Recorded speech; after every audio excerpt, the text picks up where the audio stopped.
चंद्रभागेत स्नान केल्यानंतर सगळे वारकरी विठ्ठल नाम गात गात विविध खेळात रमून गेले.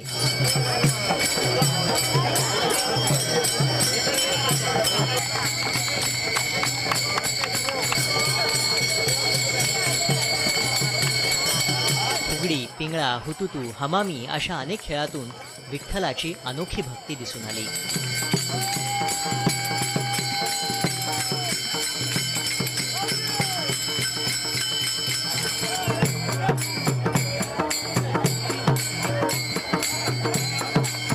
खेळांना सुद्धा शास्त्रात वेगळं महत्व आहे. शारीरिक तंदुरुस्ती, आध्यात्मिक तंदुरुस्ती आणि विशेष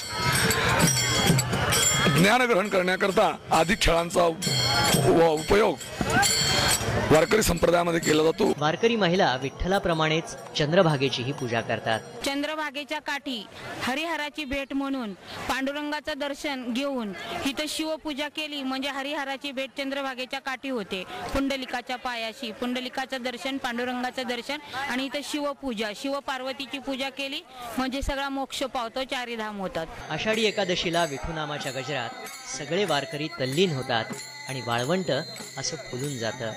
वाळवंटी नाचू आम्ही, वाळवंटी गाऊ, नाचती वैष्णव भाईरे असं म्हणत सगळे वारकरी या चंद्रभागेच्या वाळवंटात येतात आणि विविध खेळ करतात. त्यामुळे बघता बघता वारकऱ्यांची संख्या इतकी मोठी होते की चंद्रभागेत सुद्धा या वारकऱ्यांच्या रांगेपुढे छोटी दिसायला लागते. चंद्रभागेच्या वाळवंटातून दीपक खोमकर, साम मराठी, पंढरपूर.